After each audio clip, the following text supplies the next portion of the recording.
చక్కటి జ్ఞాపికను బహకరించబోతూ ఉన్నారు.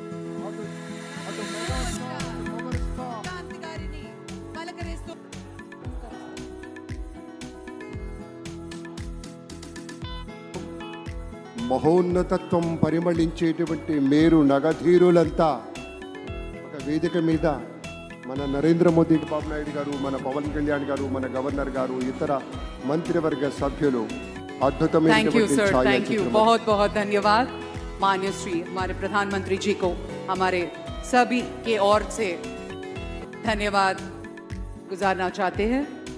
Thank you very much for joining us sir. స్వీకారం చేసిన శ్రీ నారా చంద్రబాబు నాయుడు గారు భారత ప్రధాని మనందరి ప్రియతమ నేత శ్రీ నరేంద్ర మోదీ గారిని శాలువతో సత్కరించి పుష్పగుచ్ఛాన్ని అందించి చక్కటి జ్ఞాపికను బహకరించబోతూ ఉన్నారు. మనందరికీ ఇష్టమైనటువంటి రీతిలో ఏడుకొండల ప్రభువు యొక్క ప్రతిమను శతకోటి భక్తుల బంగారు గడపగా మనం కొలిచేటువంటి శ్రీ వెంకటేశ్వర స్వామిని ఇటు మన చంద్రబాబు నాయుడు గారు, అటు మన పవన్ కళ్యాణ్ రాష్ట్ర ప్రభుత్వం మీద, మంత్రివర్గం మీద పుష్కలంగా ఉండాలి అని మనస్ఫూర్తిగా ఈ సందర్భంగా కోరుకుంటున్నాం.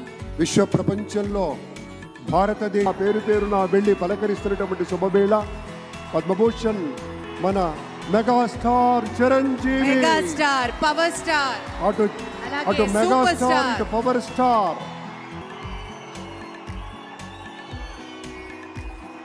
ఇది అరుదైనటువంటి చిత్రం. అలాగే మన పెద్దలు బాలయ్య బాబు గారు,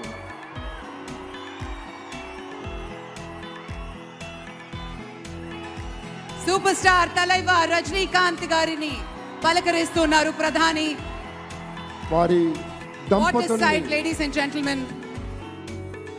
మనస్ఫూర్తిగా వారి శుభకామనలు అందుకుంటూ మన బాలయ్య బాబుతోటి కరచాలనం చేస్తూ ముందుకు వెళ్తూ ఉన్నారు. వేదిక మీద అందరినీ పేరు పేరున పలకరిస్తూ రజనీకాంత్ గారితో ప్రత్యేకంగా మాట్లాడుతూ ఉన్నారు. ఇది ప్రేమ, ఇది అభిమానం, ఇది వాత్సల్యం, ఇది కృతజ్ఞత, ఇది గౌరవం, అపారమైనటువంటి విశేష గౌరవంగా మనవి చేసుకుంటూ అద్భుతమైనటువంటి వారి యొక్క దిశానిర్దేశకత్వంలో మహనీయులు శ్రీ నరేంద్ర మోదీ గారి యొక్క దిశానిర్దేశకత్వంలో మన ఆంధ్రప్రదేశ్ రాష్ట్ర ప్రభుత్వం అగ్రగామి రాష్ట్రంగా నిలుస్తుందనటంలో సందేహం లేదు. అక్కడ అమిత్ షా గారు, ఇక్కడ మన వెంకయ్య నాయుడు గారు పెద్దలు వారిని పలకరిస్తూ ఉన్నారు. శ్రీ నరేంద్ర మోదీ గారు, ఇది అవ్యాజ అనుబంధం. ఏళ్ల తరబడి భారతీయ జనతా పార్టీ పలకరింపుని మనంతా వీక్షిస్తూ ఉన్నాము.